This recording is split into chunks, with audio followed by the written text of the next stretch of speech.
ang paghina pa rin po ng pagdating ng ating foreign direct investments, isa pong nakakabahalang pangyayari. Kahapon po ay nagsalita ang ating kasama, Senator Amy Marcos, sa isang malaking rally sa Luneta. At alam na po nating lahat kung ano ang kanyang ibinunyag. Iyon mga kababayan, alam na po ng Senado kung ano ang kanyang ibinunyag. Ito nga pong kasamahan nila na si Senator Amy Marcos. Mga kababayan, ang usapin tungkol sa Bangag Jr. ay mukhang pag-uusapan na po. Dadalhin na sa Senado at mukhang ang impeachment mga kababayan ay nalalapit na. Nasa pintuan na po ng Malacanang ang mga basura o ang mga malimalitang pera mga kababayan. At paano po may impeach si Bangag Jr.?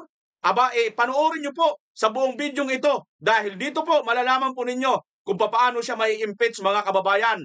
Ito pa, mayroon pa po akong papanood sa inyong video. Panoorin po ninyo itong isang inihanda kong video sa inyo mga kababayan. Doon sa mga alleged insertions. Ang sa akin lang, Mr. Speaker, distinguished colleagues, is orient me, my distinguished colleague, Honorable Erice. Paano po ba ang nagiging sistema ng budget process? Kasi sa pagkakaintindi ko, ang budget call starts during the month of March, where all cabinets present, defend their budget. It reaches the cabinet sometime in April, and after that, it goes through the series of vetting, after which it is transmitted to the House, both houses, Congress and Senate, for deliberation after the State of the Nation address. Pagkatapos po doon ay nagiging GAB, nagiging GAA, pero doon po merong prosesong first reading, second reading, third reading, bicameral conference committee meetings, at nagkakaroon na nga ng pinal na bersyon kung saan pinipirmahan ito ng presidente bilang pagsang-ayon doon sa ginawa na ng both houses after deliberation.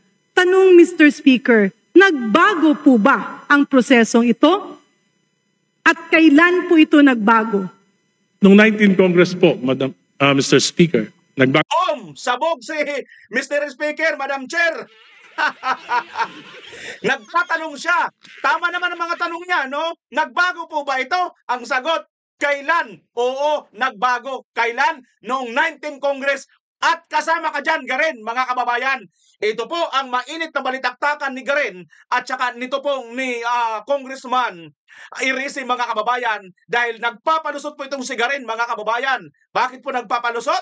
Nako po, kasama pala ito sa mga listahan, mga kababayan. At itong si Lacson, tulit the hero, mga kababayan, dahil mukhang nagpapalusot at gusto po talagang i-twist ang kwento at ang totoong pangyayari. Patungkol pa rin po ito dito sa flood corruption na issue dito kay Bangag. Bukod pa sa pagiging bangag nitong adiktos na presidenteng ito, kanya pa po ang perang pinakamalaki, no, mga kababayan. Siya talaga ang matindi ditong pagkakasala.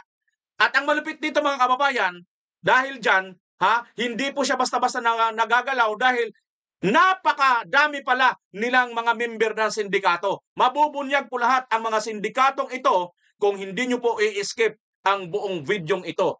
Kaya sa mga ngayon pa lang nakabisita sa aking channel, inanyayahan ko po kayo na paki-like, paki-share at paki-subscribe na rin po ang ating channel at paki-pindot ang notification bell all nang sa ganun ay lagi kang updated sa lahat ng aking mga upload. Maraming salamat. Kabayan, walang bayad yan. Kung hindi ayaw mo mag-subscribe, hindi kita pipilitin. Maraming salamat pa rin sa'yo. Tuloy na po tayo at malaking tulong po yan sa amin ng mga content creator. Mga kababayan, naiisip nyo ba, bakit tila bagang sa dinami-dami po, no? Sa dinami-dami po ng mga issue binabato dito kay Marcos Jr. at hindi niya po masagot. Una na nga, itong hair follicle drug test. Imbes na sumagot sila ng diretsyo, ang isa lang naman ang sagot ng gusto ng taong bayan dito, mga kababayan, magpa-drug test ka na sa Luneta, live. Di ba? Once and for all tapos.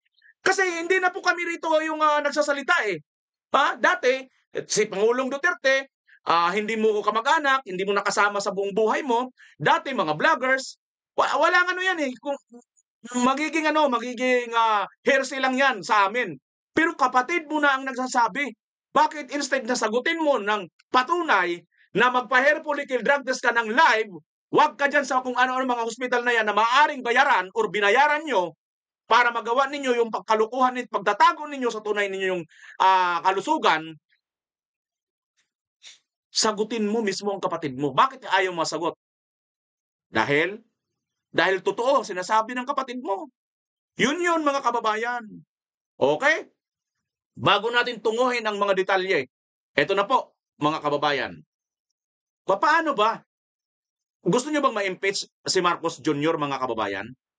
Sige nga, taas nga ang kamay sa mga gustong ma-impeach itong si Marcos Jr., mga kababayan. Sige nga, pakicomment nyo nga dyan. Gusto nyo ma-impeach. Pero, gusto natin ma-impeach. Napakarami na talaga ng mga grounds na pwedeng ma-impeach ito. Kamukha niyan, yung hindi niya po nire-reveal ang tunay na kanyang kalusugan. Impeachable po yan. Pagtataksil, pagtatraidor po yan sa taong bayan. Isa pa, yung pagkikidnap nila kay Tatay Digong, maliwanag po na pagtatraidor yun sa taong bayan. Dapat pala mga kababayan, ang i-file pala dito ay habeas corpus.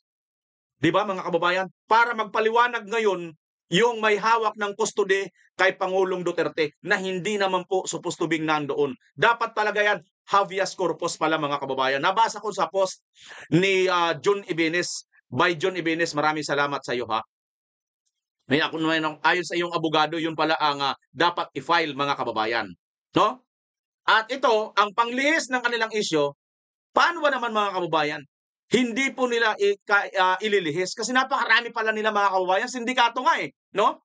Pero ang tanong, BMR, kanina ka pa nagsasalita, kanino ka pa nagdal ng daldal, paano nga ba ma-impeach itong si BBM? Mga kababayan, paano nga ba ma-impeach? Ito, panoorin muna natin ito ng buo, itong video na ito ha, bago natin puntahan kung paano talaga ma-impeach itong si BBM. Bago po, dahil napaka-super majority ang ating Kongreso. Alin po At ang napakamalakas specific? po. Nung nakaraan po, wala po ako, nandun po kayo. Nung nakaraang 19 Congress, naroon po, Mr. Speaker, si Congresswoman Garin. Ako po, wala nung 19 Congress. Pero alam po natin na napakalakas po ng Committee on Appropriations Chairman noon na si Congressman Saldico. Palagay ko po, hindi ganon, hindi mangyayari ito sa ating national budget. So ang naging problema, Mr. Speaker, ay ang naging kinatawan or head ng Committee on Appropriations. Pero hindi na bago ang proseso ng pag-a-approve ng budget. Is that what I'm getting? Well, may mga pagbabago po dahil Alin meron po ang maging... specific na pagbabago? Tingnan niyo mga kababayan kung paano i-twist ni Garin dito yung naratibo, Kasi ini-imply niya at kanya talagang pinagdidiinan, dinidikdikan niya talaga na si Saldico lang ang maaring gumawa ng lahat ng mga magic na ito, mga kababayan, at hindi daw nabago ang buong proseso. Sinabi na nga ni Congressman Erese na bago ito nung 19 Congress. Ngayon naman ang sagot niya, specific ka dyan. Ito mga kababayan, panoorin niyo kung paano ito magiging specific. Babago, Mr. Speaker, For example sa budget po yung process.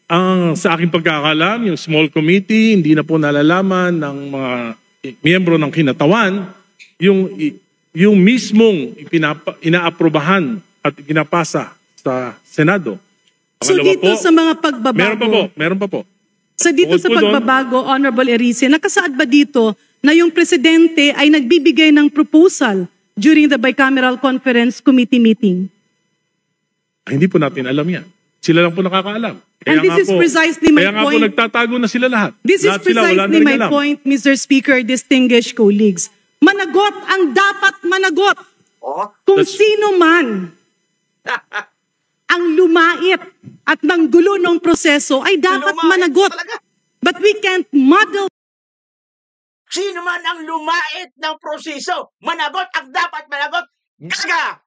Panoorin mo kung sino dapat managot. Tuloy natin mga kababayan. The issue by finger pointing and saying na ito si Juan, ito si Maria, ito si ganito ang nagpasok. Mas lalong nagiging magulo ang sistema. Ang katotohanan, Mr. Speaker, with due respect, Honorable Erice, merong proseso, merong sistema. Nagkataon lang na malamang may umabuso. At yung pag-abuso na yon ay hindi mo pwedeng ituro sa kahit sino na walang preba. May proseso. At yung dapat managot. Talaga naman napakagaling ah. Husay, husay. Sige pa. If we want to reform the system, let us reform the system through a transparent budget process. Huwag yung turo dito, turo doon kasi gulong-gulo na ang Pilipinas. Gulong-gulo na ang mga tao.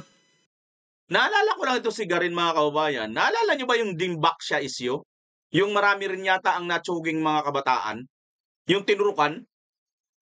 Kasama ba ito doon mga kababayan? Sino bang nakaalala tungkol dito sa Dimbaksya issue? Si Garin ba na-involved doon? Yung pangalan niya noon? Hindi, nagtatanong lang ako ha. Hindi ko po sure masyado. Kasi hindi pa ako sa politics nung araw na yan nung mga panahon na yan. Comment nyo nga mga kababayan kung ano ang issue sa Dimbaksya patungkol dito kay Garin. Let's base our comments, our statements on facts. Kaya balikan natin.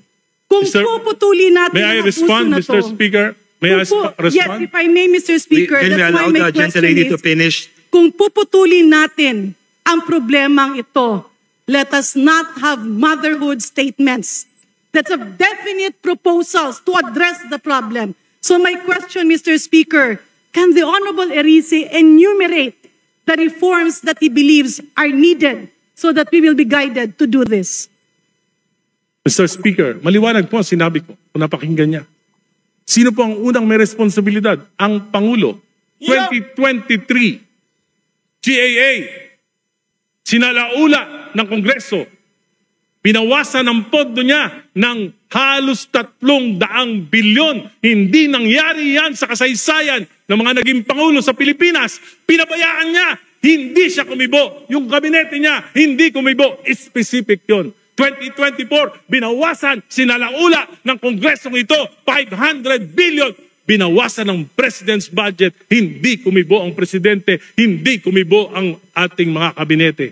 2025, 473 billion, pati yung mga pondo para sa mga flagship projects ng Pangulo inalis. Kaya na-delay na lahat ng mga proyekto. Hindi pa rin kumibo ang Pangulo. Hindi pa rin kumibo ang kabinete. Number one na may problema, command responsibility ang ating Pangulo.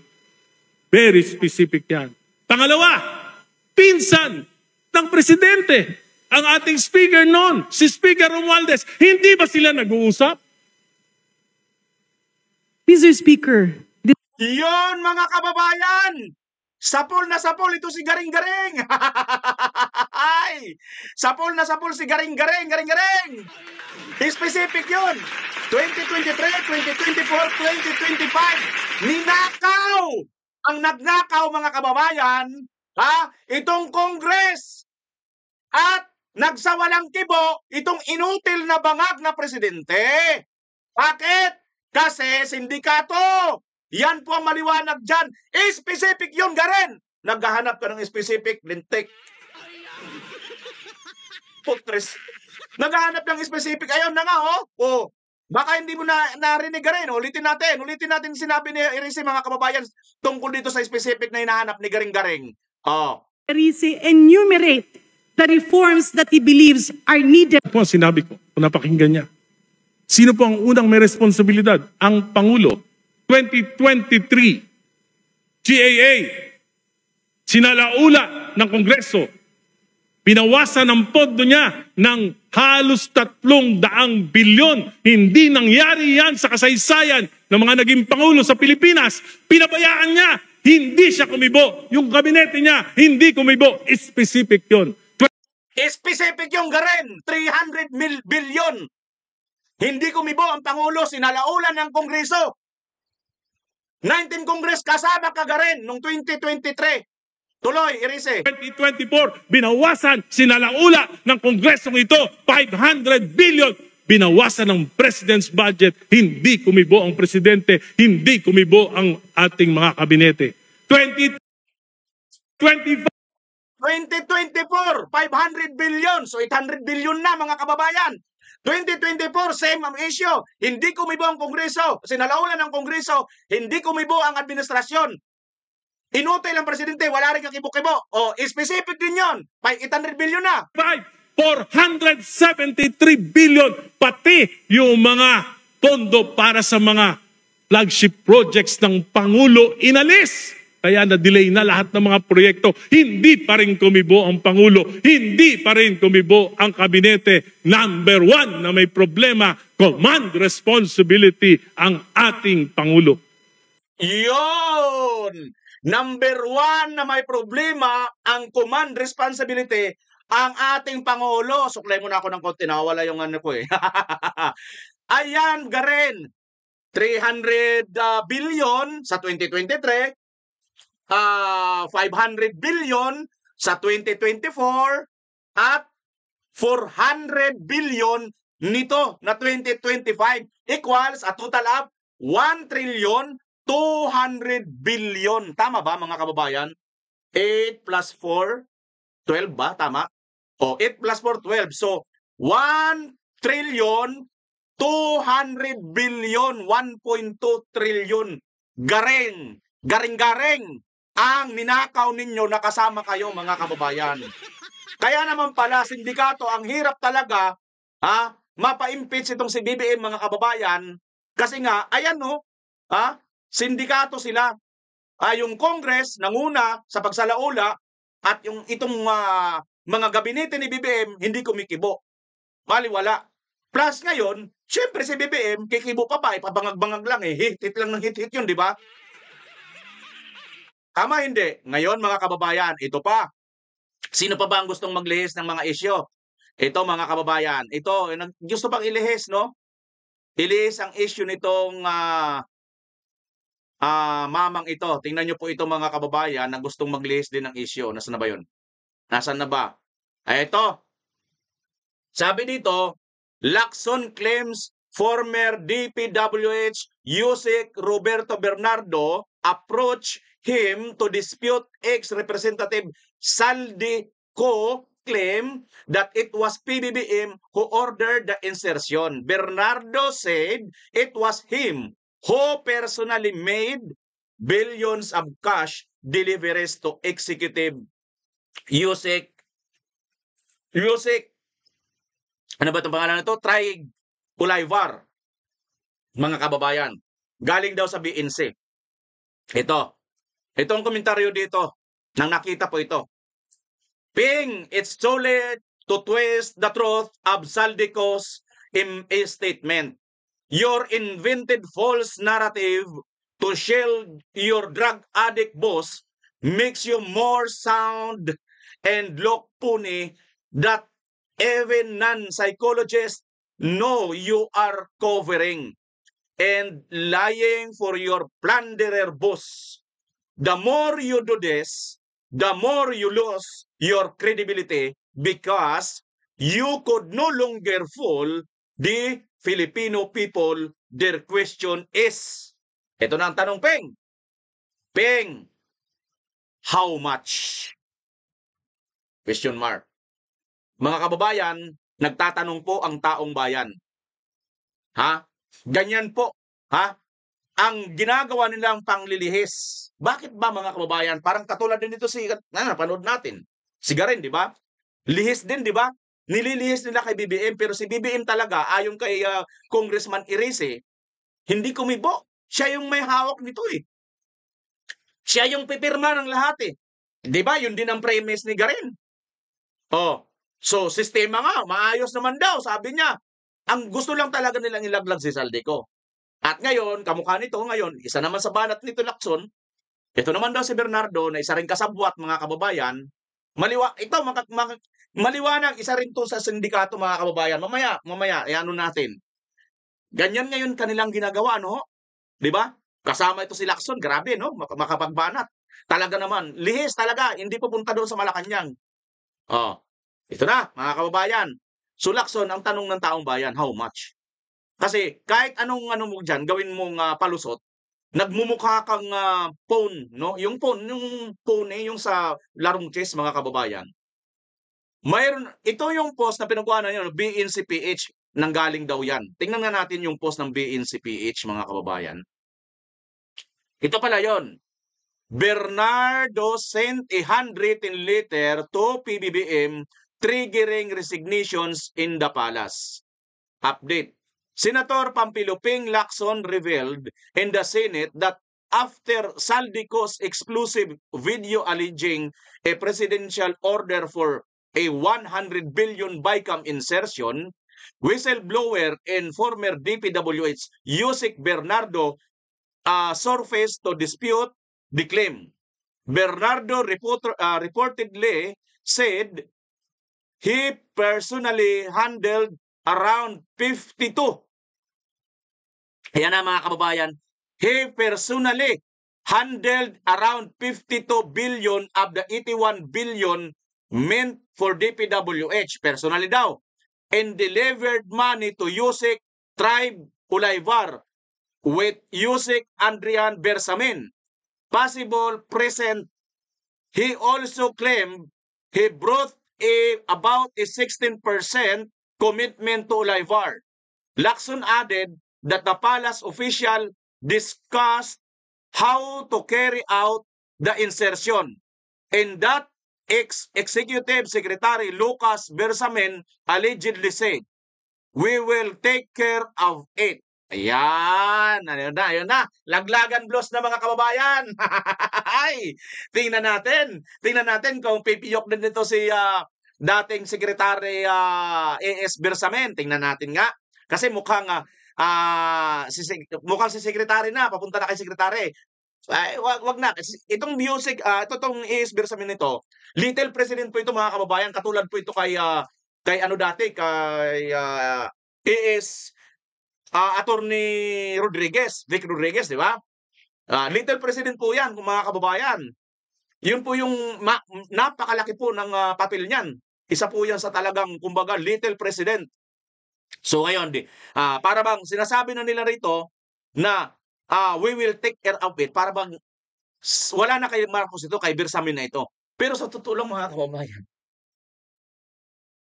bilang isang little president, ibig mo ba sabihin, walang alam ang president? Oh, come on. Dito pa lang mga kababayan sa kanilang ginagawang palusot. Kasi ang gusto nilang ilaglag dito ngayon, si Bersamin na lang. Wag na si presidente. Pero sa totoo lang, paano makagawang desisyon si Bersamin ng ganun lang? Hoy. No. Lacson, palusot.com. Bernardo then submitted a handwritten letter of this narration to PBBM yesterday.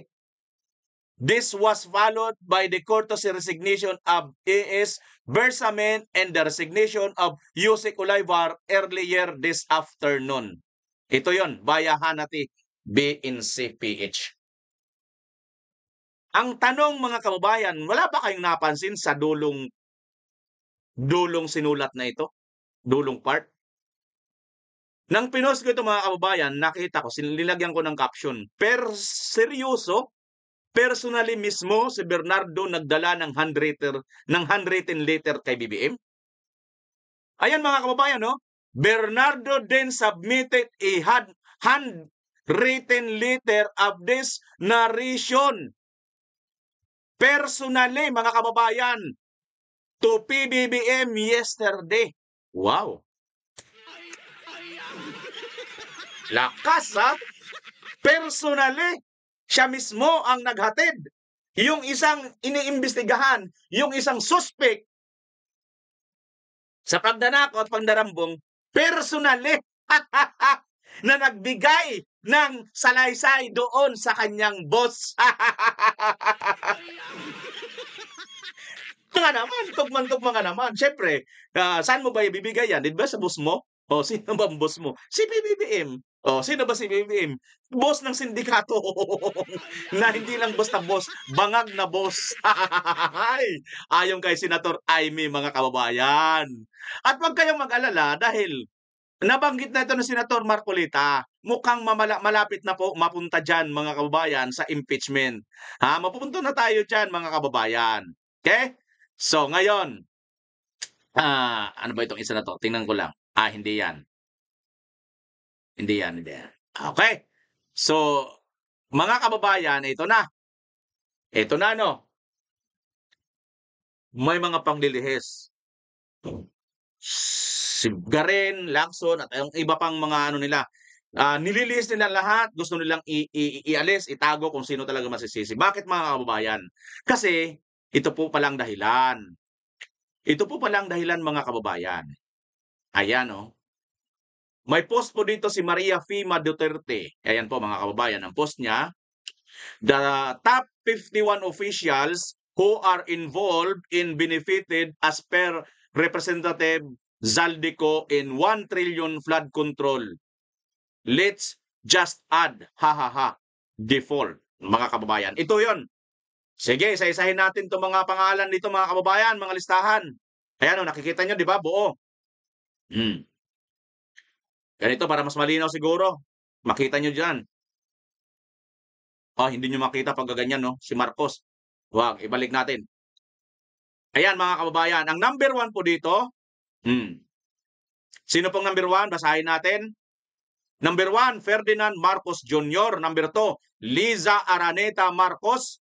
Number 3, Sandro Marcos, Martin Romualdez, Yeda Marie Romualdez, Julian Romualdez, Zaldico, Boying at John Vic Remulla, Lucas Bersamin. Dapat dalawa ito. Magkaiba naman si Boying at saka si John Vic eh. So 52. 52 ito, di ba? Lucas Bersamin. Oy, Auntie Claire, andito ka, kasama ka. Claire Castro. Oy! Salamat kayo, Mr. Chair, napasama ka. Kasama si Raisa.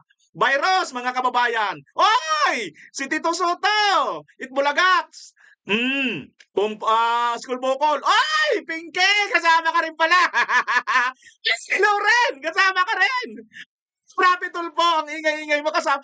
Luistro, yung yung nagtago ng kanyang asawa, nawantin ng rapist. Palakpakan mga kababayan, magkakasama pala ito mga ito. Kaya pala silang maiingay. Oy, Dong Gonzales! Tumakas na ito si Dong mga kababayan, di ba? Oy, Rog! Yung mga young guns, Joda Sidre, Edwin Garjun. Oy, yung malaki rin pula ito mga kababayan sa Batangas. Ay, Pastor Dila kasama. Si Terry Redon, si Koke. Koke! Teka. Si Koke mga kababayan, nalungkot yan si Koke. May papakita ko sa inyo picture. Si Koke nalungkot. Promise mga kababayan. At alamin nyo kung bakit siya nalungkot mga kababayan. Ito kasi nalungkot si Koke. Ito palang kinalungkot ni Koke. Papakita ko lang sa inyo mga kababayan. Bakit nalungkot si Koke? Katawa naman si Koke. Umiiyak si Koke ngayon mga kababayan. Nakakita na kayo ng Koke umiiyak at nalungkot. Ito po yung kanyang mukha. Koke, labas! Ayan! Ayop Kaime, nakalimutan na Dolomite Beach. Ayan si Cookie. Kawawa ng Cookie. Charap pitikin ng ilong. Ayop Kaime, nakalimutan tuloy ang Dolomite niya. Panira ka talaga, Aimee, sa ano ko. Kasama ka pala. Kasama ako dyan, Aimee, Ace Barbers. Oy! Yung speaker ng speaker, Ace Barbers. Kasama. Oy, si Hubad. Si Dan Fernandez. Sino ba ito? Si Alonto Adjong. Oy, Paula Ortiga. Ay, Paula pala. Sorry. Paula pala. Paula Ortiga. Ano ba yan? Oy, Antonio Trillanes. Kasama ka daw. Grabe naman si Trillanes, hindi naman to official ng gobyerno, bakit kasama ito? Oo, talo na nga ito sa pagka-mayor, barangay tanod pa kaya, hindi na ito mananalo kahit barangay tanod. Kasama sa 51 na listahan ni Saldico. Number 29. Oy, Akbayan, pero si Sir Danya, si Tabe. Talaga naman, naman palang iingay ito mga hinayupak na ito. Kabataan, PL, Rinico, oy, si Rinico. Ito ba yung taas ng kili-kili? Hindi. Kamakanak nito ni Saldico. Galit na galit si Kulot. Pag kulot daw, ano daw? Pag sinabing kulot, ano daw? Hindi ko alam yun. Hindi ko alam kung anong kulot. Acting Chair Aquino, Antonio Tinio, oy! Yung Acting Chair. Gabriela, Sara Ilago, nako po. Oy, si Saba, Laila de Lima. Ayon mga kababayan, si Janet Garen. Kasama ka naman pala, Madam Janet. Oy, si Kara Paduano. Yung MPA na sinabi ni Kay Eric, nataranta ito ng muntik na ito mapatay nung ng kung hindi lang ito walang kasama, siya yung nadali noon, mga kababayan. Johnny Pimentel, nako yung isa pang Pimentel. Joel Chua, nako kasama ka rin pala Chua, kaya naman pala nagkakaisa kayo. Alfredo Garbin Jr., di ko kilala yan. Roland Valeriano, oy, isa pa ito mga kababayan na may issue rin sa Manila. Lordan Suwan, naku. Oy, si Akop. Naku naman talaga, nawala na talaga mga kababayan. Kasama pala, kaya pala laki ng sindikato na ito. Jefferson Kunghon. Romeo, oy, Brunner Jr., ikaw pala ba to? Naku, si Nicolas Torre naman, o si Torre, oo. Ano pa pala si Torre? Pulis pa ba si Torre? Romel Barbel, si Marbel, ano ba yan? Retire na to, ano kasama pa? Oy, Gadan, buisit ka, Gadan, kasama ka pala dito, hayop ka. Wala ka nang ginawang matino sa bansa natin, wala kang silbi, inutil ka, nagkakalat ka pa ng fake news. Arlene Brusas, oy, Raul Manuel, anak ng tita, tinapay ito si Raul, kasama pa ito si Raulo talaga na recruiter ng MPA. Anton Lagdamio, Manuel Bunuan, oy, Manuel Bunuan, ito yung ex-DPWH. Gibo Chidoro. So, mga kababayan, officially, sinasabi ni Saldico 51. Pero kung isasama natin yung dalawang Rimulya, dapat dalawang bilang noon, di ba? So, 52 ito, mga kababayan. Boying at saka John Vic. So, 52. Ayon ito kay Saldico, listahan niya po ito. Dito sa 1 trillion. Ito pala, mga kababayan. At yun nga po, yung sinasabi dito, ni ito si Napakinggan niya. Sino po ang unang may responsibilidad? Ang Pangulo. 2023, GAA, sinalaula ng Kongreso. Binawasan ang pondo niya ng halos 300 bilyon. Hindi nangyari yan sa kasaysayan ng mga naging Pangulo sa Pilipinas. Pinabayaan niya. Hindi siya kumibo. Yung kabinete niya, hindi kumibo. Specific yun. 2024, binawasan, sinalaula ng Kongresong ito, 500 billion. Binawasan ng President's budget, hindi kumibo ang Presidente, hindi kumibo ang ating mga kabinete. 2025, 473 billion, pati yung mga pondo para sa mga flagship projects ng Pangulo inalis. Kaya na-delay na lahat ng mga proyekto. Hindi pa rin kumibo ang Pangulo. Hindi pa rin kumibo ang kabinete. Number 1 na may problema, command responsibility ang ating Pangulo. Iyon mga kababayan. Amin. 1 trillion 273. Kasi 473 pala itong 2025 mga kababayan. Yung nawalang pera sa ating bansa. At tama nga itong ni Saldico na 1 trillion, 1 trillion mahigit mga kababayan. At ito pala ang mga member ng sindikato na ito. Pinangungunahan po ni Marcos Bangag Jr. mga kababayan. Kaya naman mga kababayan, ang taong bayan ay hindi na po mapigilan magprotesta po, mga kababayan. Magprotesta po sa nangyayaring ito ng lahat ng ito. Huwag kayo mainit mga kababayan. Ipapakita ko po sa inyo kung paano po ma-i-impeach si BBM. Tandaan nyo po, kanina napanood nyo na, ito pong si Senator Marcolita, nadala na po sa Senado, yung sinabi ni, pangalan nito, ni Senator Amy, diyan nga po sa rally, di ba? Kaya wag lang po kayo mainip mga kababayan. Ipapakita ko po sa inyo. Ito na po yun, no? Ito po yun. Panoorin nyo po ito muna. Ayan. So, dahil dyan, Rimulya, di ba? Kasama doon sa listahan si John Vic. Malapit na yan sa inciting to sedition. Kaya iimbestigahan namin ang mga iyon. Walang lugar ang mga salitang iyan sa ating lipunan. Sagot, sopalpal ka dito kay Congressman Pulong Duterte. Simula 1987 pa umiiral ang Bill of Rights, pero hanggang ngayon parang optional reading pa rin sa'yo. Gusto mo ba ipalaminate namin ang Article 3, Section 4, tapos i-display mo sa office mo para hindi ka naliligaw? Representative Paulo Pulong Duterte ng Davao 1st District. Yan, mukhang hindi na po nila ito kinikilala mga kababayan, sapagkat ang banat po nila, pananakot, close to inciting to sedition.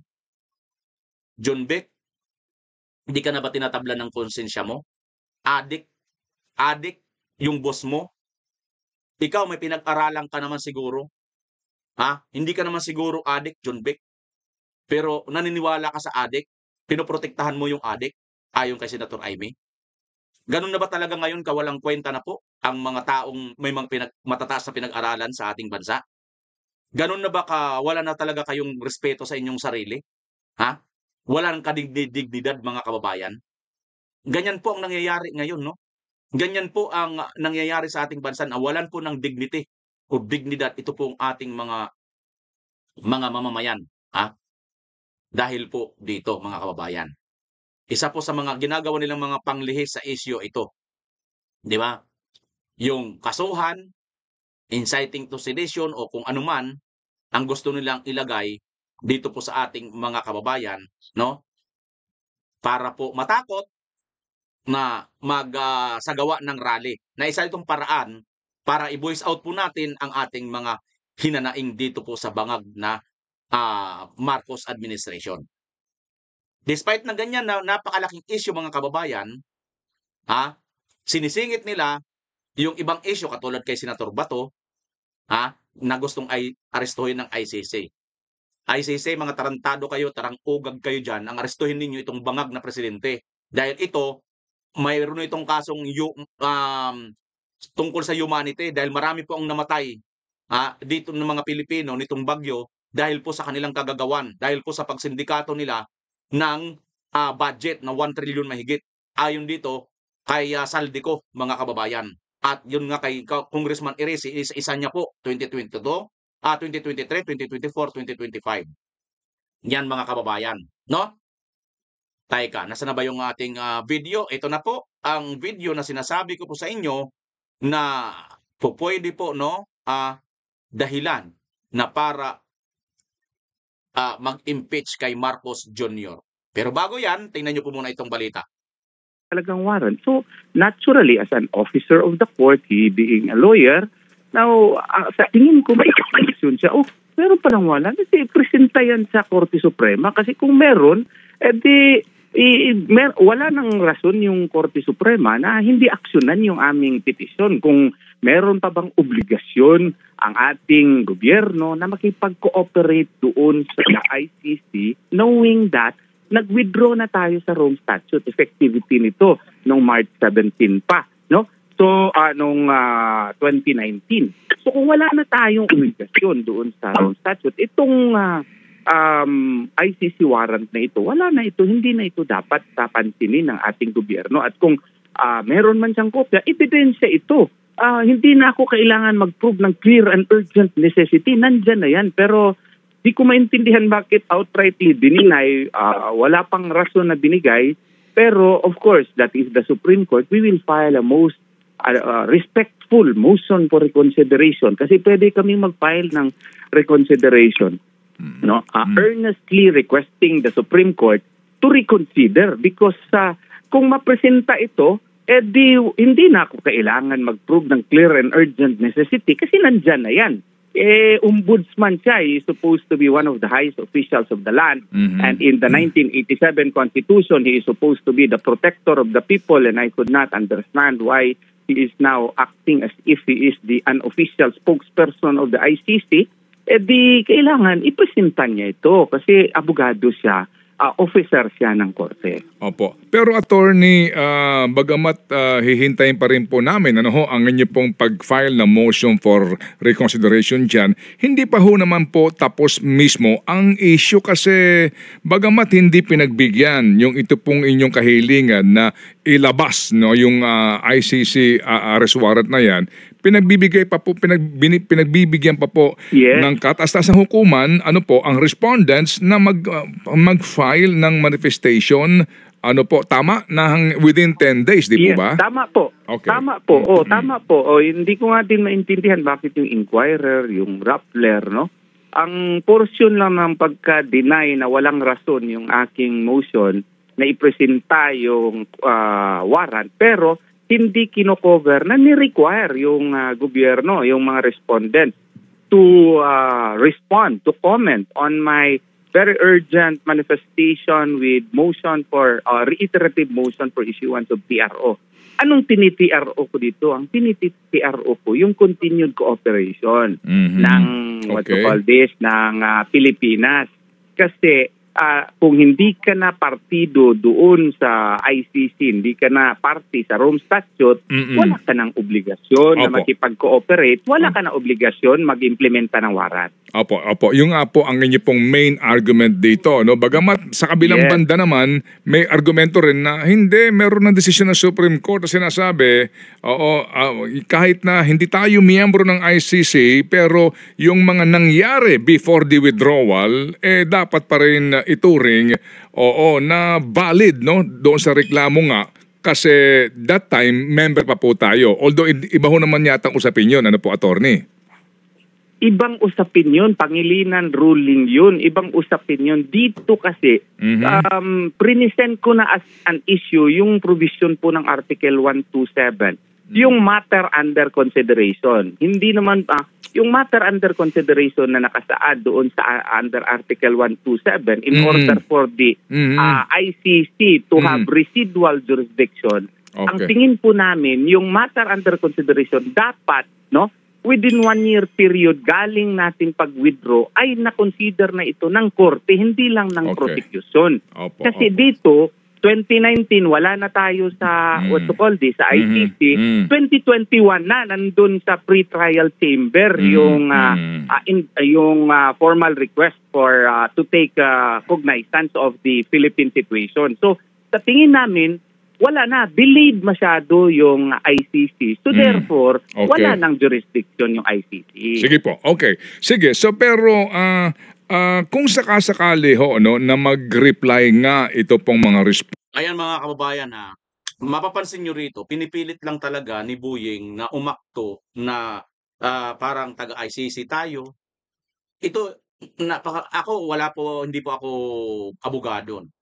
Pero makikita nyo naman andyan naman talaga yung mga facts na lahat. Wala na po karapatan itong ICC. Nagkakaroon lang po sila ng lakas at karapatan dahil po mismo ang ating bansa ang nakikipag-coordinate sa kanya. Kumbaga, lahat po kasi ng mga ito kasi papabor sa kanila, no? Dahil nga syempre, hindi na sila magagastos Hindi na sila magano ng tao papunta dito. Mayroon naman kami doon, andun si Boyeng, di ba? Biruin mo, ombudsman, supposed to be tagapangalaga ng mga tao sa ating bansa, ng mga mamayang Pilipino, pero saan sila kumikiling? Doon sa ibang bansa. Maliwanag itong napakalaking paglabag sa batas. Bakit mga kababayan? Kasi nga po, member po siya ng sindikato na sinasabi ni Saldico. Hindi pa ba sindikato yan? Na 52 katao kayo nang pinangunahan ni BBM ayon kay Saldico. Kasama nga si Saldico doon sa sindikato na yan Di ba? Nabubulgar na kayo. Ngayon, kaya ganito ang ating bansa. BMR, kanina po pa kami tinatakam. Paano ba talaga may impeach tong BBM na to? Ito mga kababayan. Ito yung paraan kung paano siya may impeach, tingnan natin. Pero punta muna natin ito. Bitinin ko muna kayo dyan. Romualdez hindi makakasuhan. Ayan. Tingnan natin itong title na ito. Hindi na makakasuhan si Romualdez. Bakit? Martin Romualdez. Kasi hindi na natin mapagkakaila yung relationship niya sa presidente, first cousin at malapit na malapit. Kanina ito nga binasa na po namin, nagsabi na po si Ombudsman Remulla na by December 15 may mga makukulong na, may mga arrest warrants na daw by 3 sitting and 2 ex-senators. Pero the name of former Speaker Martin Romualdez seems to be missing, na marami po talagang hinahanap yung kanyang pangalan. Ano po ang inyong sa palagay mangyayari po dito? Well, una sa lahat, obvious naman yan. Syempre, iba yung tinitignan sa tinititigan. Kapag ikaw ay nasa administrasyon, syempre, meron kang protection. And you have to understand na ito pang ating ombudsman ay isang politiko. Hindi naman ito. Actually, siya lang yung politiko na naupo na ombudsman. Yung mga iba, dating mahistrado. Ika nga, walang alam sa politika at sa ika nga laro nito.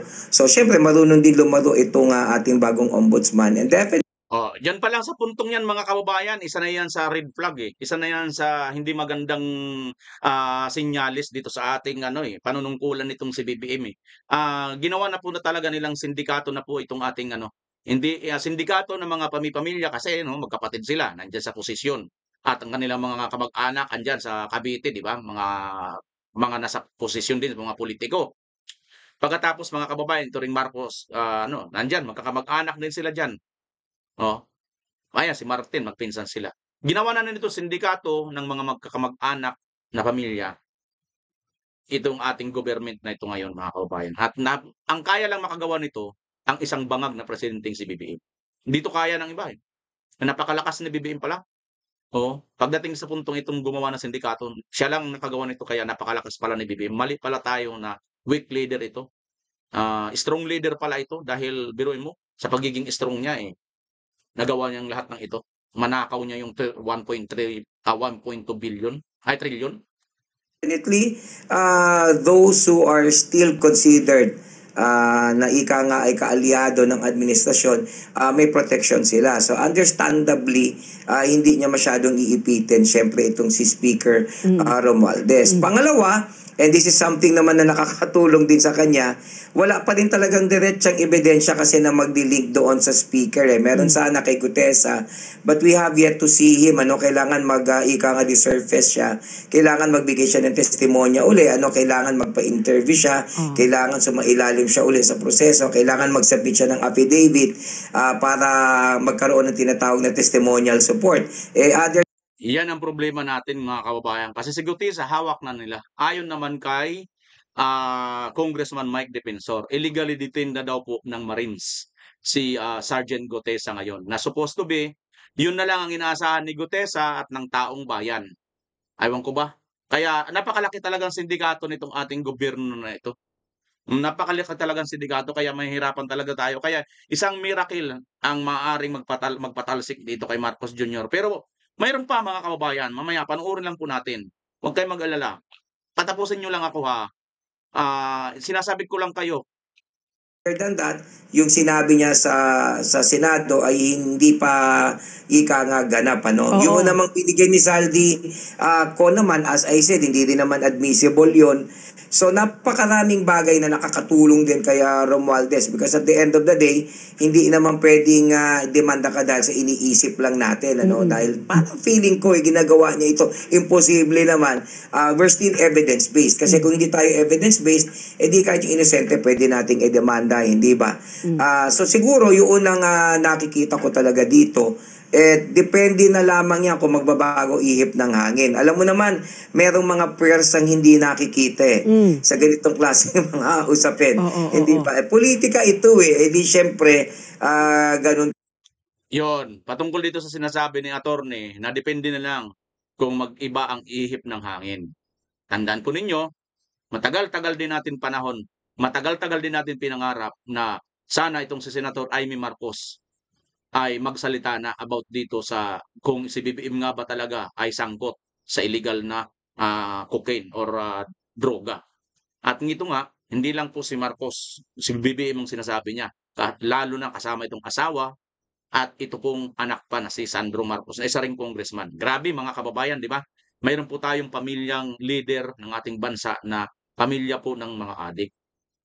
Kaya hindi po talaga magiging matino. Kitang-kita naman, di ba? Wala sa katinuan ngayon ang nangyayari sa ating bansa. Now, eto na. Ano ba ang maaring paraan? Bukod doon sa inaantay natin na milagro para mapatalsik, para mag-resign, o para mapilitan na bumaba sa pwesto. Kasi inaakay na ito ni Super Ate, ni Amy. Uwi na tayo, ading. Alam niyo yung pagkasabi niyang gano'n, hindi niya po talaga pwedeng sabihin kasi na BBM resign, no? Sa mga nag-ano sa akin, sa mga nagchat-chat sa akin about doon sa na bakit daw hindi yata pinapasok ang mga DDE supporters at ang maisog doon sa INC rally at dito po sa iba pa po ng mga at ito daw si Senator Amy pinuna din, hindi rin nagsalita na resign, kundi ang ginamit niyang word ay uwi na tayo, ading, para magpagamot. Ang ibig sabihin nito mga kababayan, Kasi ang INC po, on the first hand, alam naman po ng lahat. Hindi ko po sa pinagtatanggol yung INC, ano? Pero ito yung sinasabi ko lang, ito yung nangyari eh. Wala naman po silang panawagan na resign. Umpisa-umpisa pa lang, hindi sila nanawagan ng resign. Kaya, hindi natin pwedeng asahan yun. Kaya, ito siguro sa Senator Amy, hindi rin siya nakapagsalita ng resign. At sa ating mga kasamahan na may mga dalang placards na BBM resign, nirerespeto natin yun. Ako man gusto ko eh. Kaya lang siyempre, event po nila yun eh. Kanila pong event yun eh. Kasi sa event naman natin, kaya naman natin gawin kahit ano eh, di ba? Event natin yun. So, ang sekreto dito, ang moral lesson dito mga kababayan, respeto lang, no? Respetuhin na lang natin. Hindi ko naman sinasabing wala pong respeto ang ating mga kasamahan, no? Na nagsasabi ng BBM resign. Kundi, ito ay it's a matter of mag-unawaan na lang tayo. Kasi sa panahon na ito, kailangan natin magsama-sama. Dahil napakabigat po nitong si BBM. Hirap. Ang kalaban po natin, hindi po lang basta si BBM. Sindikato po. Ito eh. Nireveal nga ni 52. Sa bagay, 51 na lang ito kasi hindi na member sa sindikato ngayon sa Saldico kasi siya na ngayon ang magbubulgar eh. So, 52 kasama yung magkapatid na Rimulya, di ba? So, ngayon mga kababayan, dahil sa napakalaking sindikato na ito, nag-antay na lang tayo ng milagro. Pero may magagawa pa tayo mga kababayan. Hindi lang po basta milagro. At malamang sa malamang, mangyayari po ito dahil dito mga kababayan. Tingnan niyo po itong video kanina ni Senator Marcoleta. Ulitin lang natin to ha. Muhunan sa iba't ibang bansa, ang paghina pa rin po ng pagdating ng ating foreign direct investments, isa pong nakakabahalang pangyayari. Kahapon po ay nagsalita ang ating kasama, Senator Amy Marcos, sa isang malaking rally sa Luneta. At alam na po nating lahat kung ano ang kanyang ibinunyag. Yan. Alam na po ng Senado at alam na po ng lahat ng Pilipino kung ano po ang ibinunyag ni Senator Amy patungkol nga po dito sa kanyang kapatid or dyan nga po sa rally ng INC. Na ito pong si Marcos Jr. at ang presidente natin ay isang adik kasama ang First Lady na kanyang asawa at yung kanyang anak na si Sandro Marcos na isang congressman. Mga lango, mga bangag, mga kababayan. Ayon po yan kay Senator Amy Marcos. Now, ito ba ay magkakaroon to ng isang magandang epekto? Maganda dapat sana kung ang atin pong mga senador, ang ating mga kongresista, ay hindi rin po siguro adik. Di ba? Kasi kung hindi ka rin adik, I'm not saying ng mga kongresista natin na ayaw po nito magsalita tungkol dito, ay adik ha. Ang sinasabi ko lang, kung hindi ka kakampi ng adik, galit ka sa mga adik, malamang magpatawag ka kaagad ng hearing, di ba? Andali. Tatawag tayo ng hearing. May akusasyon ng isang kasama natin eh. Adik itong ano na to eh, presidente na to eh. Di ba? Yan yung mga kababayan. So, maaari pong madala dito sa Senate ang issue ng pagiging adik ni Marcos Jr. Bakit? At ito na nga po mga kababayan ang maaaring isa sa pupwede na magawa ng tao at pupwedeng paraan para ma-impeach, matanggal si Marcos Jr. Panoorin niyo po itong video na ito. Mangyayari pa pagkatapos po ng mga kaganapan. What about po yung mga political landscape po na sa 2028, magkakaroon pa ba ng realignment? Ano po yung inaasahan natin na mangyayari pa pagkatapos po ng mga kaganapang ito? Well, una sa lahat, hindi naman bago na may nagre-resign. Palagi namang may naaalis, parang pag-ibig yan, may umaalis, may tumarating. Ganyan naman talaga ang pamamahala, di ba? So, wala tayong magagawa, Ngayon, ang tanong lang kasi dito, saan ito hahantong? Sabi ko nga kasi, nung nagdesisyon ang Pangulo na buksan ng investigasyon na ito, ako mismo dati pa noon, nung ini-interview ako, palagi kong sinasabi na malalim ang issue na ito, maraming mga pangalang madadamay at magkakaroon magkaroon ng ganitong klaseng controversial or pag-uusap. Kasi nga hindi basta-basta na magbubukas ka ng investigasyon. But in fairness to the President, it's good on his part to do that regardless of his intention. Pero ngayon dahil dito na nga tayo, so maraming pwedeng mangyari. Tandaan natin, nasa huling 2 taon ng Pangulo. Mabilis ang panahon, susunod, huling taon na yan. So papunta na siya dun sa tinatawag na lame duck presidency. So ibig sabihin, hindi na siya masyadong pinapansin. Ibig sabihin, hindi na siya nakaka-wield ng so much influence. Now, will it lead into something catastrophic against him? Depende sa kung anong mga pwedeng mangyari. Kasi alam mo, yung magkalaban, they are respectively pooling together their resources to be able to outdo each other. Kagaya nga na binanggit ko kanina, hindi ba? Pero ang problema lang sa Pangulo, medyo mas magiging mabuhay sa kanya ito if not handled well. Precisely because, as I said, he is on his way to that phase of his presidency na halos posible na wala na siya. He could no longer pull punches at yung loyalty sa kanya ng Kongreso, halimbawa, ay pwedeng mawala. Ang daming allegations sa kanya, one after the other, that could even amount to what we call betrayal of public trust. I would not be surprised kung pwede rin siyang i-impeach, of course, if the opposition would have the numbers. Ngayon, ang tanong, attorney, may bilang ba, halimbawa, ang kampo nila sa Sara Duterte, considering na ang Kongreso kakampi ng Pangulo? Well, kakampi nila ang Pangulo, hindi dahil loyal sila sa Pangulo, mahina ang party system sa atin. Kakampi nila dahil siya ang Pangulo. Kung palindak na siya, di ba? Posible ba siyang maalis? Pwede, depende kung lalalim yung mga usapin at ika nga mas lalo siyang maiipit. So sa tingin ko yun yung pangamba para sa kanya, no? Kasi ang Pilipino naman, very reactive naman tayo.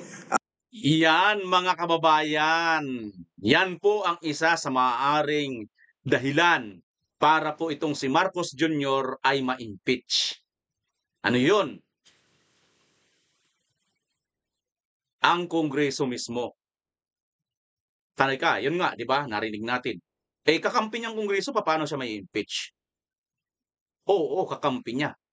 Hindi dahil sa malakas siya, kundi dahil siya pa ang nakaupo ngayon. Gets niyo mga kababayan? Tandaan niyo po, history na ito. Pabago-bago at ang mga congressman na yan, kung sino yung nakaupo, di ba mga kakampi ni Tatay Digong yan noon? Nagsipsip din lang yung mga yan kay Tatay Digong noon. Naalala niyo mga kababayan? Nagsipsipan lahat yan noon. Ngayon, nung naiba ng presidente, sip-sip din sila ngayon kay BBM. O bago si Tatay Digong, kay Pinoy, di ba sip-sip lahat yan? Sip-sipan po, ganyan po ang Congress mga kababayan. Yung Congress po kasi, napaka-makapangyarihan yan dating po sa pera, sa budget. Sila po kasi, yung nagtatalakay niyan ng budget ng ating bansa. Biruin nyo yan. Kaya, yung president at ang mga Congress, magkakaano talaga yan. At kitang-kita nyo naman mga kababayan, di ba? Yung kutsabahan. Ito nga, trilyon-trilyon ang nawawalang pera sa budget. Ngayon, yan naman pala BMR, kakampi nila, anong gagawin natin? Simple lang. Ang gagawin lang natin, huwag natin itigil ang ating ginagawang suporta dito kay Vice President Inday Sara Duterte. Sa pamamagitan ng mga pagkilos protesta, maliit man o malaki, sa angmang lugar sa buong Pilipinas, tuwing makikita po nila ito, na nagpoprotesta ang taong bayan, magigising at magigising po itong mga congressman na ayaw pong pumirma ng impeachment.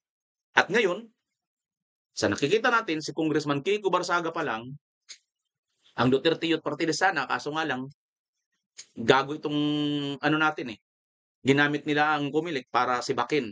Ang tatlong congressman ang hawak ng Duterte Youth, ang pinanalo pangalawa sa pinakamalaking boto. Biruin nyo mga kababayan. Ganito na lang natin dito. Patuloy natin gawin itong mga protesta. Katulad nito mga kababayan. Kasi nakikita na po, baka pati mga pulis, balang araw, pukawin din sila ng kanilang konsensya. Katulad po ni Senator Aimee. Ako naniniwala ako, ginising siya ng kanyang sariling konsensya, inuusig siya ng sarili niyang konsensya, kaya hindi niya nakinaya at nailabas niya na po ito. Katulad din po nitong mga pulis, mga kababayan, habang nagsasalita sa Senator Aimee, ito, si BBM nagpadala ng mga tao doon sa rally ng INC para magbatsyag, pero ang napakinggan nila, bangag pala ang kanilang pinoprotektahan.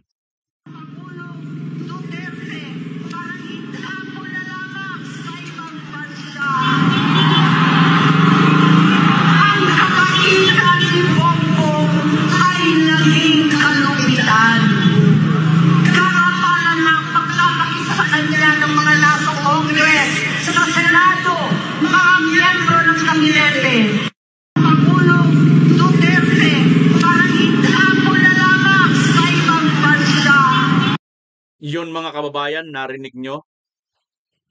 Hindi po magagawa, no, ng isang matinong tao na itapon mo ang pinagkakautangan mo ng malaking utang na loob.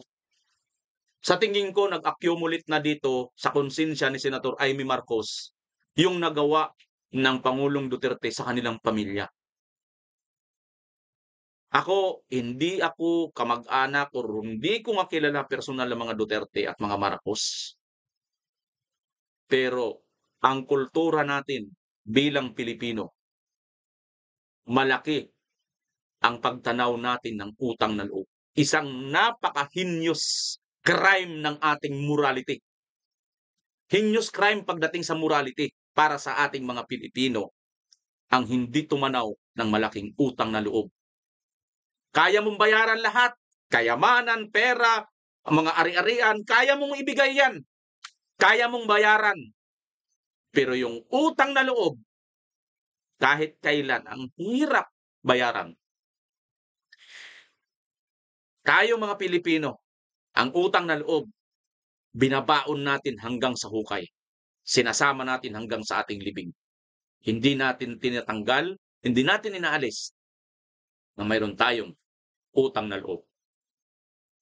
Siguro, yan ang dahilan kung bakit itong si Senator Amy ay napukaw at naalala niya na ang customary pala natin ay tanawin ang utang na loob at hindi katulad nitong kapatid niya na isang adik na gawa, sirain at maging walang utang na loob upang ipadala, kidnapin si Pangulong Duterte.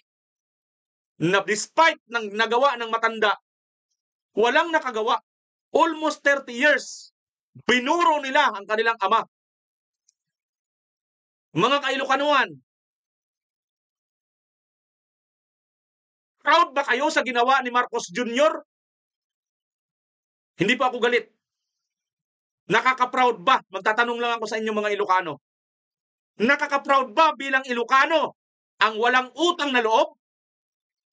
Pakisagot sa comment section, mga kababayan, mga Ilocano.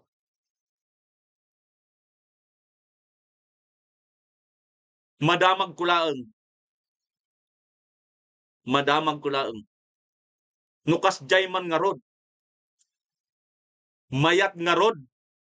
Ti Ilocano, awan ti utang na loob. Numayat. O datos. At yang mga pulis na nanonood ngayon, mga kababayan, 1, 2, 3, sa dami-daming nandyan nakapakinig sa sinabi ni Senator Amy na basta na lang ipinatapon at pinakidnap si Pangulong Duterte. 1, 2, 3 dyan, malamang mga kababayan, nakinabang doon sa programa ni Tatay Digong sa pagtaas ng sweldo ng mga kapulisan. At malamang hinihipo na ng puso. Hinihipo na ang kanilang konsensya, ang puso nila. Sa naririnig nila na ito. At marirealize din nito later on. Teka.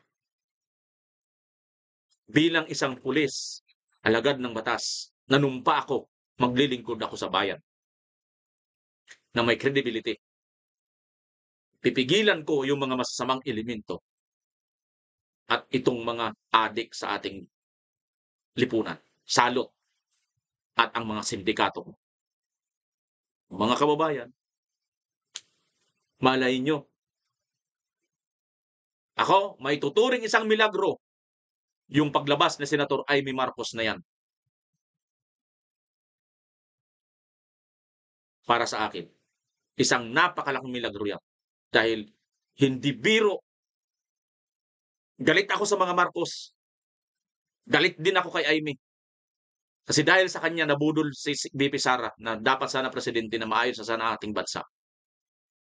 Pero ganun talaga eh. Tanggapin natin ang reality. Na nakamit din natin ang matagal na nating sinisigaw. Na itong si Marcos Jr. ay bangag. Dahil siya mismo ang nagpapatunay nito. Patunay din ito na tama panalo tayo sa ating ipinaglalaban. Mananalo at panalo na tayo mga kababayan. Huwag na po natin tigilan. Unti-unti na po inuusig ng konsensya itong mga tao na dapat sana ay mayroong pagka-Pilipino. Kung Pilipino ka kabayan, huwag kang mahihiya. Kung nakarating ka sa dulo ng video ito, paki-comment po ang inyong saloobin at opinyon at yung lugar na rin kung saan nakarating ang ating video. Maraming salamat. At syempre pa, as always, Pilipinas. Kita-kita tayo. Okay. Bye-bye.